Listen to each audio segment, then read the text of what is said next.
Okay, I want to finish Vayakal and Pikude because we're just a couple last points. The first one in Parsha's Vayakel, if you take a look at the Perik Lamed Hey Pasuk Chaf Beis, Perik Lamed Hey Chaf Beis, which is page Lamed Hey Chaf Beis, page 518. So, very interesting because this has halachic ramifications. So, in the middle of the page, Pasuk Chaf Beis, 518, it says, "Vayavo ha'anashim al hanashim." The men came along with the women. Kol nediv livo, kol nediv lev. Every generous of hearted person. Hevi choch v'nezem v'tabas v'chumaz. These are various ornaments. Kol klei zahav. So it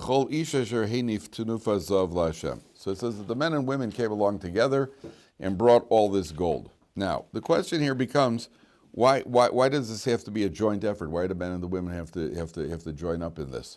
So there are three different explanations in the Parsha. Page 518.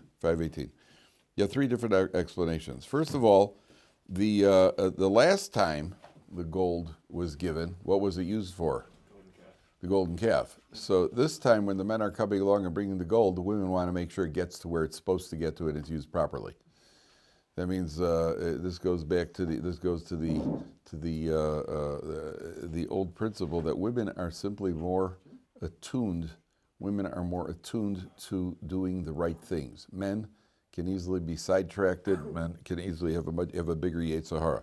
So one of the approaches here is that the women that come along with the men, they say, "Oh yeah, where are you going with that gold? Yeah, I'm just going to donate it. Oh yeah, I'm coming with you," right, to make sure it gets where it's supposed to go to. Otherwise, who knows what the men are going to do with it? Number one.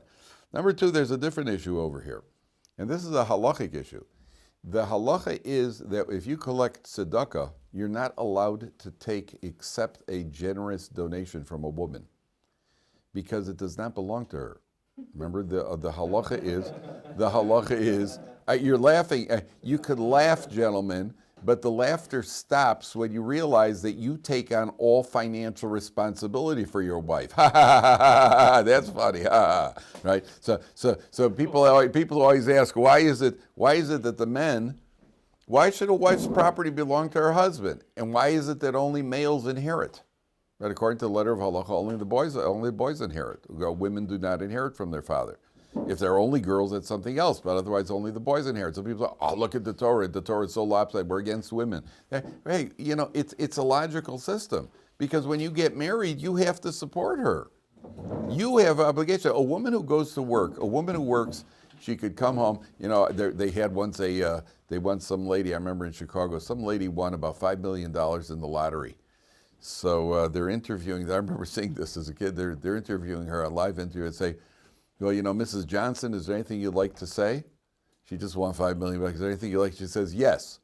Sears, Roebuck and Company, I quit." Right? That's what she quit her job. Right? She won $5 million.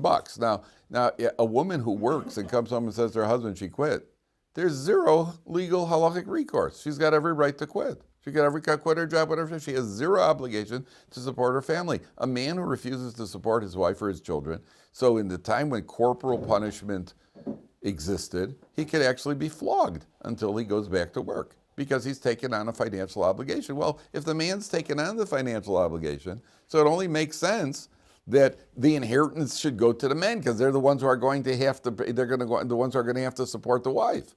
So when the halacha is that when a woman gets married, her property belongs to her husband. I had a friend who got married. He was about 30 years old when he got married, and I remember seeing him. He was driving a car. So I said, "Hey, Moish, where'd you get the car from?" He says, "Well, we got married, and my wife owned the car." All right. Now he's got a car, right? Because now it's his car. It's one of the benefits, right? But it makes sense if you stop out to think about it. We also have the responsibility to support the wives.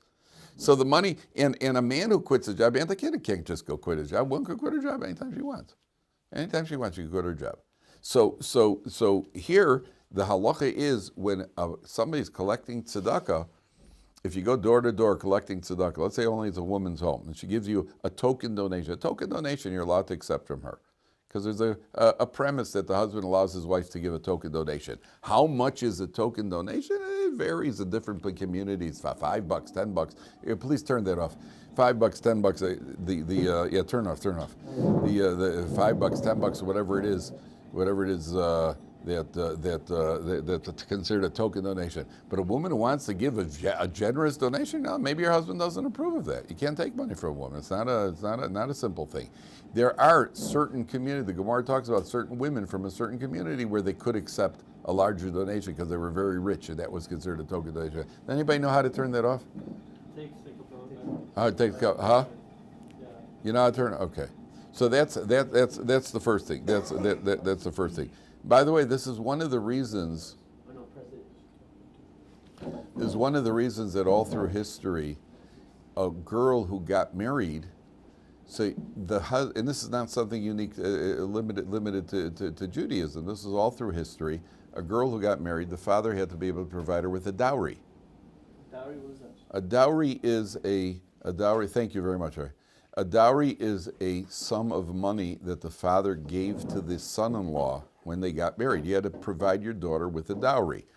Why was the responsibility? The idea was that the daughter, up until that point, was being supported by her father.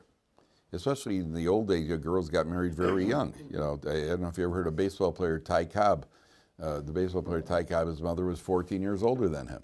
Right? So girls used to get married very young, and up until the 20th century, the girls were still get married very young. Up until that point, she was supported by her father. Now a young guy who's married her, theoretically in life, the longer a guy is going along, the more established he's become. He's probably got an established business or established profession. A young guy coming out of college or whatever it is certainly not as established as a guy who's 40 years old or 40, 50 years old who's got a daughter.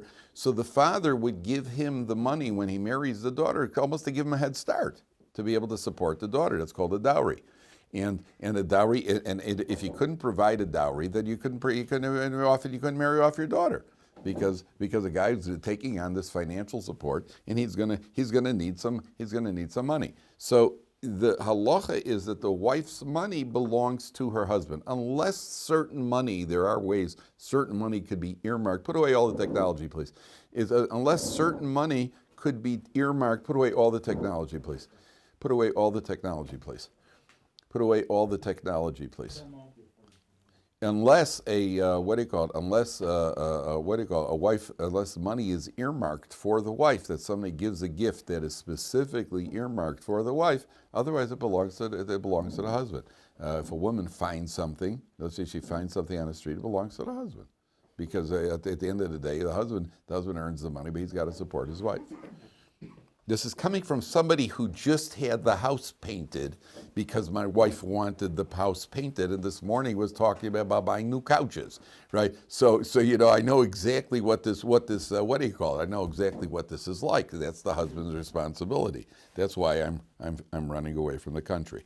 Okay, that's idea number one. Now take a look at pasuk lamed, first line on the next page.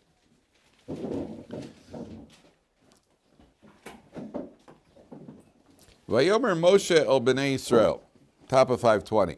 Ru'u kara Hashem b'shem. Hashem has selected specifically Betzalel ben Uri ben Chur lemata Yehuda. Betzalel, the grandson, the son of Uri, the son of Chur, from the tribe of Yehuda.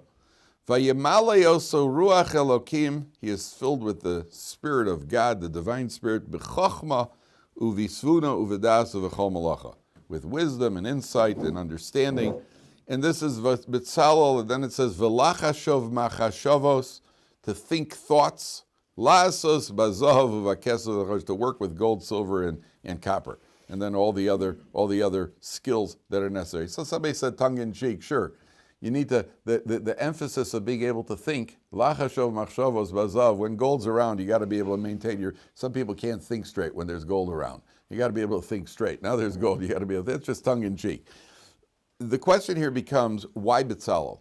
So we mentioned that his grandfather was Hur. And if you remember that we spoke about the golden calf, when Hur was the one who, the people, he started criticizing the people, started rebuking the people at the golden calf, they killed him.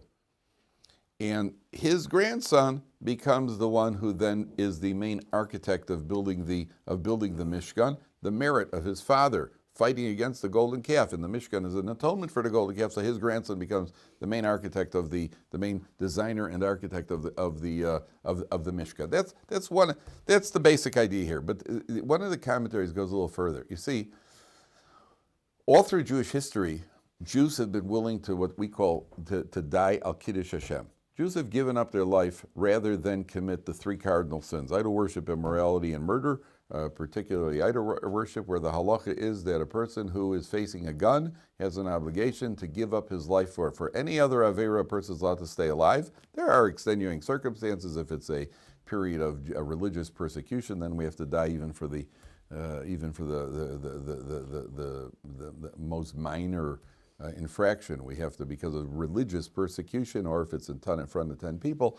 But without going into the details, at the end of the day, if a guy an anti-Semite pulls a gun on you and says, "Take a bite out of the cheeseburger, or I'm going to kill you," so you take a bite out of the cheeseburger. A guy pulls you on the way home from shul, and the guy's sitting on his front porch, drinking a beer, and he pulls out a gun and he says, "Hey, Jew, mow the lawn for me." And it's Shabbos, so you're allowed to mow the lawn. You have to. You're not allowed to die under those circumstances. Whereas for the three main averas, idol worship, immorality, and murder, if a guy pulls a gun on you and says, "Worship idols or I'll kill you," you have to give up your life. If a guy pulls a gun on you and he says, "What do you call it? Kill him or I'll kill you," you have to give up a life. If a guy says, "Shake a woman's hand or I'll kill you," so you have to allow yourself to die. So I purposely said it that way, by the way, just to see if you're paying attention. It's a joke. That's a funny joke, isn't it? No, there are. The Chazon Ish says that it could be that you have to give up your life rather than shake a woman's hand. Right. Yes. There are. So certainly, an act of cohabitation, you have to give up your life. But even anything that involves, it's what's called Abu Zrayu. Abu Zrayu means the Avera itself and anything surrounding it. Same with idol worship. Anything surrounding it, you'd be obligated to give up your life. So there's certainly prohibited to shake a woman's hand, but except if it's your wife, mother, daughter, or grandmother. But if you're no cousins. Now, anybody who you can marry, you can't shake their hands. So what do you call it? Until you're married. But I actually know a guy. He learned here at Ohr Somayach. He was at some sort of dinner, and one of the waitress was a kind of a modern Orthodox girl, and it was Shabbos, and she stuck out her hand to shake his hand, and he said, "I could only shake that hand if we'd be married." So she said to him, "Is that a proposal?" He said, "Well, it might be. One day it might be," and then about 5 years later, they actually got married. Yeah, how do you like that? How do you like that? Yeah. They did, they went their separate ways. Then he found out she has a lot of money. So 5 years later, just kidding, Jonathan, just kidding, right? So somebody set them up. I think 5 years later, somebody set them up. They got married. Did I tell you that there was an intriguing halachic question that I was once asked by one of the Rabbanim here. We didn't come to a conclusion, but there was this couple that was engaged. A religious couple was engaged, and they went out on one of their dates. They got engaged, and when they went out on one of their dates, they were at a ski resort. I told you this, Shyla? No. So they're at the ski resort, and they're on the ski lift. And it was late afternoon, and the ski lift malfunctioned, that they were stuck in midair. So they started calling for help, and there was nobody around because the staff had already left. It was late in the afternoon. And at a certain point, they realized that they have a problem of yichud. Yichud means being alone with the girl who's not your wife, mother, daughter, sister, in a secluded area. It's not just in a locked room. It means any secluded area. And they realized they have this problem of yichud. So the kala, the wife, the girl, jumped out of the ski lift, and she ended up breaking both her legs. I know what you're wondering. I know. And the answer is I don't know. I don't know why did she jump and not him. I don't know. As a matter of fact, for all I know, she may have been pushed. But so I don't know. I don't know exactly what the circumstances were. She broke both legs, and then at the wedding, I think he got her a brand new set of crutches. And what do you call it? So the halachic Shyla came up. The halachic Shyla came up is yichud, which is one of the abizrayu.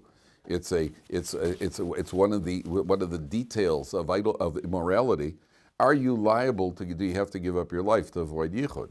All right. It's interesting. We didn't come to a halachic conclusion. The end of the story was that this actually went to the Supreme Court. I think the Supreme Court of the state of New York.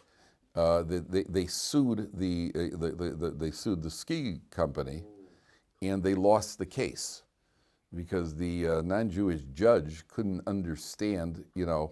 You don't like your date. You don't have to jump out of commit suicide. Just don't go out with the guy again. Why are you jumping out of a ski lift? And so he couldn't really relate to it. But you have to understand that it's much more severe than people think. The halachas of yichud, there are many details of the laws of yichud. But all of these three averas, whatever they are, and again, there are some poskim say you wouldn't have to give up your life. Well, I'm just presenting what the Stipler writes that they say in the name of the Chazon Ish that it's Yehorig Val Yavor. That it's because what the world calls love, we call kares, right? Premature death, and so a person who gives up their life through Jewish history, many people have died, certainly during the time of the Inquisition and periods like that, where Jews were facing, it's either bow to the cross or we're going to kill you, or whatever, embrace Christianity, we're going to kill you. And there were many Jews who were willing to give up their life. Now, what the commentaries explain is, you see, I'll hold for a few minutes. What many explain is that in a situation like that, you can't think too much. It was very often the simplest Jews who were willing to give up their lives, and the more intellectual figured out a way why they don't have to. That means when you're devoted to God, when you're really devoted, sometimes don't think too much. Right now is not the time for thinking. Right now is the time for doing. And at the end of the day, Hur gave up his life to protest against idol worship. Well, HaKadosh Baruch Hu works mida keneged mida. You get right, quid pro quo. So what is his grandson filled with? The ability to think. Because it was his grandfather who did less thinking. Now's not the time to think. Now's the time to do. Give up your life. That's what the halacha says. That's what you have to do. And it's often the less sophisticated who said, hey, listen, stop messing around. We all know we're not supposed to do this. Let's die. As opposed to, start fetching at the thumb here and fetching at the thumb there, figure out a way. And therefore the commentaries say that's why he's blessed with a grandson who the Torah describes as a tremendous, tremendous mind of creativity and thinking because that's mida keneged mida for his grandfather giving up his life. That's the connection. The other idea of velachashov machshavos, where you see where it says to think thoughts. It says velachashov machshavos, he could think thoughts. There are mefarshim that say that people, remember we spoke about when they're donating raw materials, so it's not like putting cash, donating money to a yeshiva and it all goes into one account and you just write out checks for whether it's the food or the new svarim or it's the towels by the sink. You just write out checks. Whereas when they're donating raw materials, if I'm giving gold, I want my gold to go right into the wings of the kruvim sitting on the golden, on the Aron Kodesh. I don't want them to be used for the coating of the walls. So how do you know whose gold goes where? V'lachashov machshavos means he had the ability to read into the thoughts of the people donating in order to know what was the level of their donation. The higher the level, the more gracious a person was, the more giving the person was, so that his gold had what they would think is a higher standard of gold in the Beis Hamikdash. Okay, somebody had a question. Yeah, go ahead. If someone tells you to, they're telling you bow down to the cross or I'm going to kill you, what if you just bow down to the cross and have no? Not allowed to. That's a Gemara. The Gemara says, the Gemara in Gittin says that there was a woman with 7 sons. And the emperor told the first son to bow down to an idol. And the first son bowed. He quoted a pasuk that we're not allowed to bow down. I forgot each one. He quoted a pasuk that we're not allowed to worship other gods. They killed him. They call it the second son. And the second son also, he said, bow down to the idol. He quoted another pasuk that says, we're not allowed, we have to be faithful to God, and he killed them. He killed the first 6, and each one he killed. The third one, there was the last son. And he said, look, I'll just throw down my ring in front of the idol. Just bend down and pick it up for me.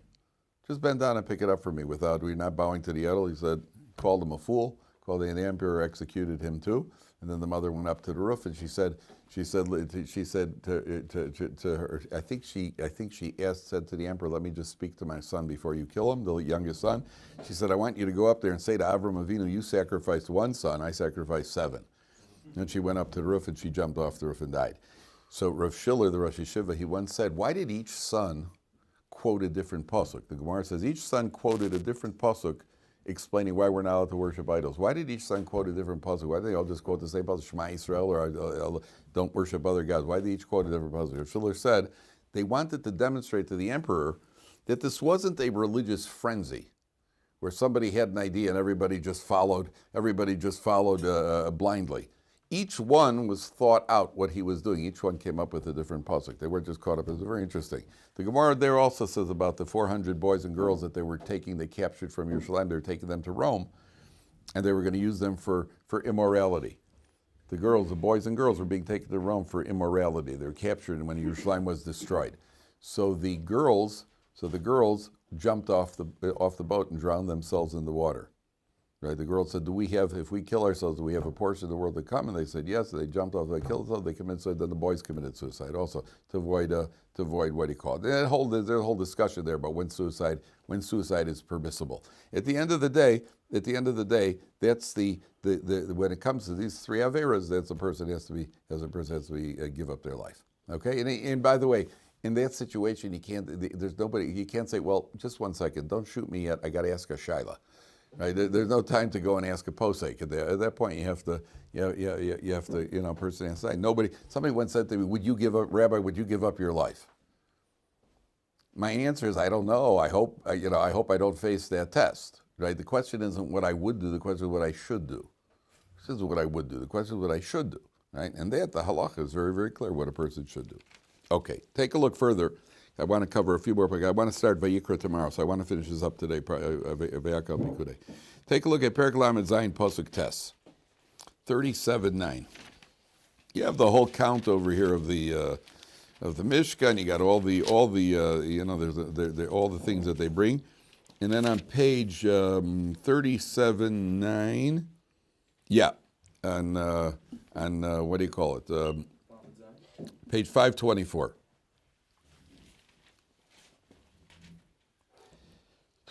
So this is where there's a description of the kruvim, the two. I always forget how you pronounce. How do you pronounce it in English? Angels?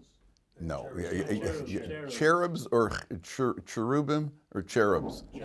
Is cherubs the correct pronunciation? Cherubs. Okay, so you got the 2 kruvim, and so it's a pasuk says like this. Pasuk test. It's about 14 lines from the top. Vayiyu akruvim porsei knafayim lamala. The kruvim were spreading their wings upwards. Sochachim bechanfeim ala kapores, providing a kind of a shading over the covering of the Aron Kodesh. Upneim isha lachi, facing each other. El hakapores upnei akruvim, play facing the kapores. So the symbolism of these kruvim, remember the kruvim had the faces of these very angelic children's faces. Right? Children have very angelic faces. And there's a certain age where you see a child, he just looks very sweet and angelic. And there's a certain age where you see the Yetzer Hara has really kicked in. When he's 4 years old and he hits his sister, that's not Yetzer Hara, he's a cute kid hitting his sister. When he's 14, it's a different look. It's a completely different look about him. There's a certain what we call that sweet innocent face of a child. So they're spreading their wings upward. Now, what does spreading the wings upward symbolize? What do you think that symbolizes? The child with his wings spread upward. What do you think that symbolizes? What's that? Calling for his father. Calling for his father. Good, good, good. What else? What else would you? A certain amount of ambition. Okay. Now, there was a certain man. It was a little boy. And this little boy was once in a shul, and he was talking to his friend, And he said to his friend, one day I'm going to institute a program. It's a little boy. He said, one day I'm going to institute a program for the entire Jewish people of learning a page of Gemara every day called the Daf Yomi. And there's an old guy in Shul who walked past, and he said, listen, just stop dreaming. Just sit down and learn some Chumash and stop dreaming. All right, so that little boy turned out to be Reb Meir Shapiro of Lublin, who did one day institute the Daf Yomi. And Reb Meir Shapiro of Lublin, he said, never discourage a child when a child talks about his dreams, right? What'll be, he'll learn by himself whether or not the dreams are realistic once he becomes an adult. But if you don't deflate him. What are you deflating him for? Let him have an ambition. At a certain point, if you see that his dream is interfering with what he really has to do, that's something else. But the child who says, one day I'm going to be like Reb Chaim Kanievsky. Oh, you're never going to make it. I just hope you don't go off the derech. Don't help him out. Just say, okay, you learn. We'll see what'll happen. What do you got to discourage him for? And by the way, this is one of the traps mothers often fall into, where a kid says something outlandish. Right? Your 7-year-old says something like, one day I'm going to get a motorcycle. I'm going to ride. A mother goes, well, motorcycle, how dangerous they are. She goes berserk. Her tickle is flying in all directions.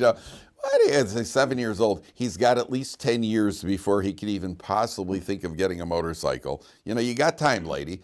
My kids, you say, Daddy, I think one day I'm going to get a motorcycle. My reaction is, what color, blue or green? That's green. What do you think's going to happen between now? A lot could happen between now and 10 years from now. I have to go over now. So a kid, he expresses a goal. A kid expresses a goal. He's got a dream of achieving, growing in Torah mitzvahs in his level. Don't discourage kids. Rabbi Shapiro said, "What if I would have listened to that guy?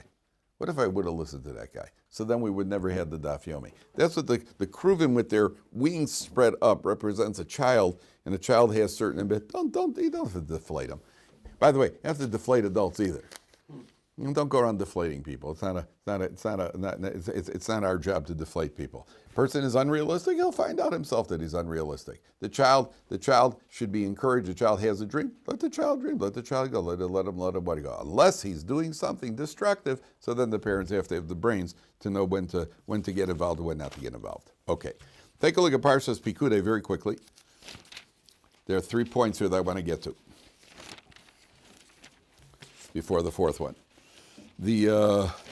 On page 530, so it says, Ele pekudei amishkan, mishkan ha'edus asher pukad al pi Moshe, avodas alvi bi'ad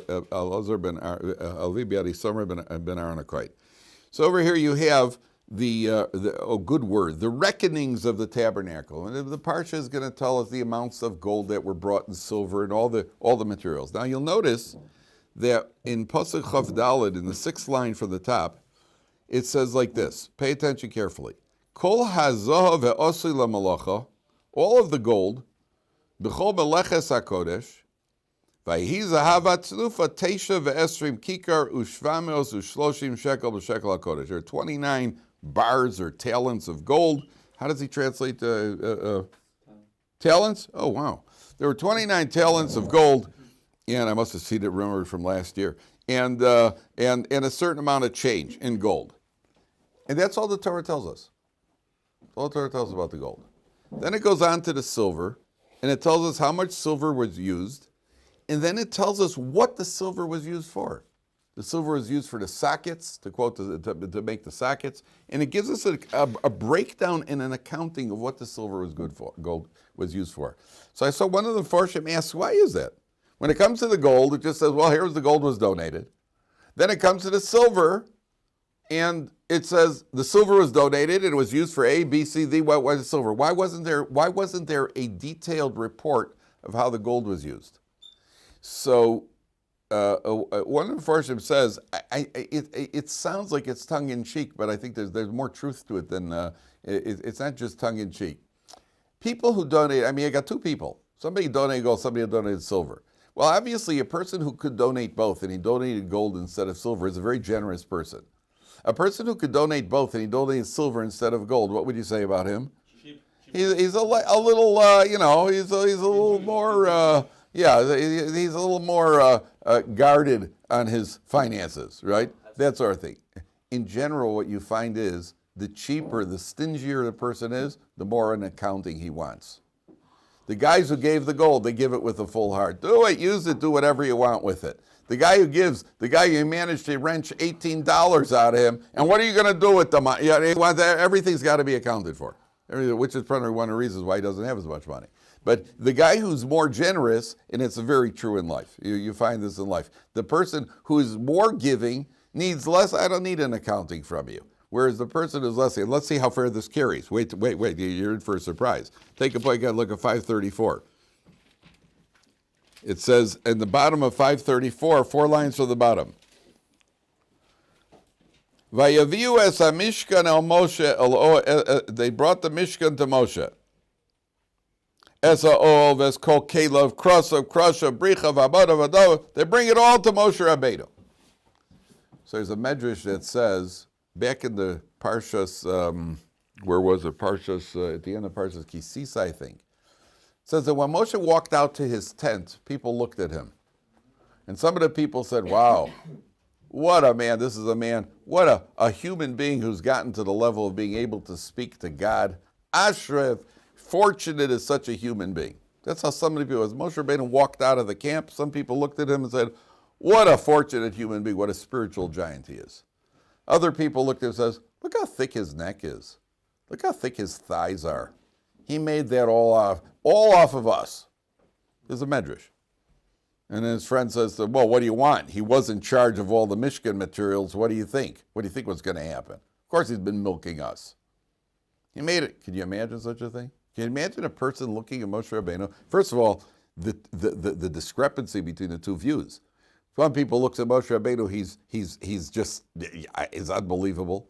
Another person looks at Moshe Rabbeinu and says, yeah, looks like he put on a couple. I wonder where he's been getting such good cuts of meat lately. It's a, sure. And his friend says, sure. He's the guy in charge of all the funds of the Mishkan. What do you want? Hey, can you imagine somebody saying that about Moshe Rabbeinu? How can a person get to that level? So I saw one of the Forship says, it's just such an insight into human nature. He says, people view things. We spoke about this, I think, last week when we spoke about the plane landing at the airport, where we spoke about that. People view things through their own projection of where they would do under circumstances. A person looks at, gee, if I'm the type of guy who, if I was in charge of that kind of funding, I wouldn't take a dime. So when I see somebody else in charge of something, I assume that about him too.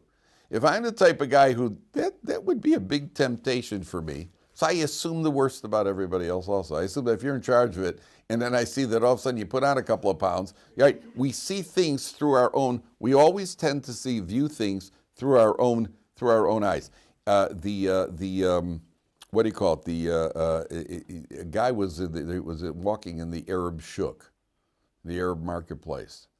And there was an Arab barber, an Arab shoemaker. And as this guy walked towards them, the barber looked up and the shoemaker looked down. Why? Because the barber looks to see what your hair looks like, and the shoemaker looks to see what your shoes are like. Right? Because each person views things through the lens of his own. When a carpenter walks into a shul, what do you think the first thing he looks at is? Walls, floors. He looks at the furniture. Carpenter walks into the shul. The carpenter walks into the shul. He wants to take a look. What kind of benches they got here? What's fall? An electrician walks into a building. What's the first thing he looks at? The power grid. Of course. You look at what interests you, because that's where your personality comes from. So a guy once came to the brisker of. The brisker was very sharp. The guy comes to the brisker of. He says, there's a halacha, we wear tzitzis. Why do we say, you put the tchelis? And back in the old days, you put the tchelis on the tzitzis because there's a Torah command. Nowadays, you put tchelis on the tzitzis if you live in Sfas. But in the old days, you put the tchelis on the tzitzis if because there's a Torah command. Why was the tchelis? So the Gemara explains, why do you put this blue color on your tzitzis? Because the blue reminds you of the sea reminds you of the heavens reminds you of God's throne. So when you look at your tzitzis, it'll make a connection up to God's throne. And it when you're thinking God's throne, so it'll keep us in line. So this guy comes to the brisker of, he says to the brisker of, oh, come on, honestly. I got blue on my tzitzis. It does not remind me in any way, shape, or form of God. So what kind of stretch is that? So the Brisker Rav says to me, no, there's a halacha that you're not allowed to look at a woman's clothing even if it's hanging on the line or hanging outside. Do you know why? Because if you look at a woman's clothing, it may remind you of that woman. And then you're off to the races. So Brisker Rav says to the guy, that halacha you could understand? He goes, oh yeah. He goes, right. right, exactly correct. Because that's where your head is at, right? Somebody whose head is in the divine throne. He said, since this reminds us, it all depends on how you're viewing it, where a person is holding. So if you're the type of person who looks at a woman's clothing that reminds you of a woman, so that's where you're holding in life, right? Okay, men are particularly vulnerable to this, and we're not allowed to look at, no man can say, well, I'm beyond that. But the one who is affected more, well, that's where his head is at. The guy who looks at his tits and says, that says nothing, this doesn't remind me. Sure, because you got nothing to do with God's throne. The Brisker Rav looked at his tits and thought of God's throne. So it depends where your head is at. We view everything with the lens through our own eyes. That's what the Torah says. That's how a person can be so critical. A person who's striving to grow as a Jew, he sees Moshe Rabbeinu and says, wow, there's a target. There's something to strive for. A guy who's thinking about that he himself would be vulnerable to nipping at the Mishkan materials. So that's what he ascribes to Moshe Rabbeinu. Okay, I want to show you one last point. On page 540, this is vital. On page 540, right at the end of Parsha's Pikudei, the very last pasuk, it says, Ki anan Hashem ala Mishkan, 540. Anan Hashem ala Mishkan yomam. The cloud of God was on the Mishkan by day. Ve'esh tiyeh laila bo. And there was a fire on the Mishkan at night. Le'enei kol beis Yisrael b'chol ma'aseihem. In full view of the Jewish people. Now stop and think. Just think about this, gentlemen. 40 years in the desert. Every day there's a cloud over the Mishkan. Beautiful blue skies. Right? Can you imagine the weather report? Well, partly cloudy today, only over the Mishkan, right? Blue skies, beautiful blue skies, but clouds on the Mishkan. Again, same weather report. It's like living in San Diego. Same weather report every day, right? It's going to be nice today. Okay, now for sports, right? When you live in the Midwest, so things are exciting. Yeah, in the Midwest, it's going to be blizzards, and it's going to be, and then San Diego is the same report. Well, it's going to be 70 degrees today, blue skies. Okay, let's go on to that. I remember you see the weather report in Chicago. So Chicago would be like, it's about 40 degrees. Then they'd show you Florida, 92. California, 81. And in Buffalo, a blizzard. Buffalo was always cars buried under snow. They always show you in the middle of summer, and in Buffalo, there's a blizzard. Never got out of the blizzards in Buffalo. So the what do you call the Buffalo? How anybody can live there, I don't know. But then again, I'm from Chicago. I don't know how I survived that. So here, for 40 years, you're seeing an open miracle every single day. Cloud over the Mishkan by day, and a fire over the Mishkan at night. Who lit the fire? Hey, somebody bring the kerosene. No. Also, there's a fire. There's a fire over the Mishkan for every day for 40 days, 40 years. I mean, pretty impressive, number one. One of the ideas here is the Mishkan is when, everything is good for us. We got it all. Like you're in yeshiva, and you got everything is laid out. All you got to do is learn, study, daven. You're in a Mishkan over here. So on the one hand, that's the best place to be, other than the food. That's the best place to be.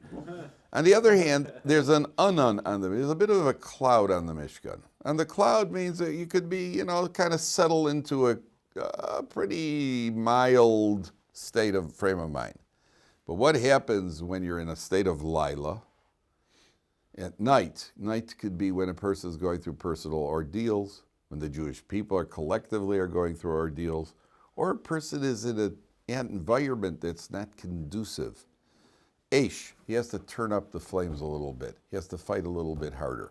Person's on a college campus, chas v'sholom, or a person's on a person's in a community where you don't have an infrastructure. Then you got to turn up the fire. The eish tia laila bo. At night, At night, you have to turn up the flames a little bit. You have to fight a little bit harder. Not easy. It's not easy. The person has to get himself pumped up.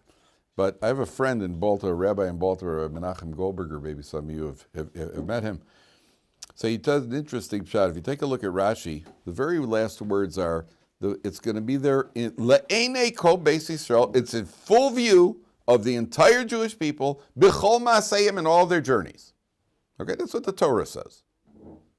In Rashi, the left column, Rashi says, Le'enei Kol Beis Yisrael B'chol Ma'aseyim, B'kol Masa Shehayu Nosim, left column Rashi, everywhere they journeyed, the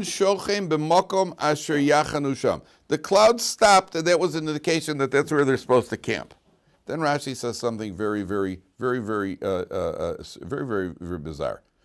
Makom chaniyason, the place where they camped, afhu kori masi. That's also called a station.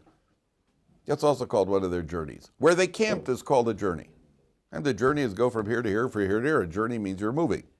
And Rashi says where they camped, that's also the journey. So my friend said, it's an interesting idea. Journeys means not only the physical journey of moving from point A to point B. Journey means we're on a journey through life. And we're moving from one station to another in our growth. We move from one station to another. But sometimes we get caught up in movement. And we have to know that sometimes when I move from one level to another, first I have to solidify myself at this level before I jump to another level. I can't jump too fast. That act or that approach of solidifying where I am right now, I'm stationary. That's also part of my journey. Part of my growth as a Torah Jew is knowing when not to push. Part of my growth of a Torah Jew is knowing, right now this is who I am, I'm not that.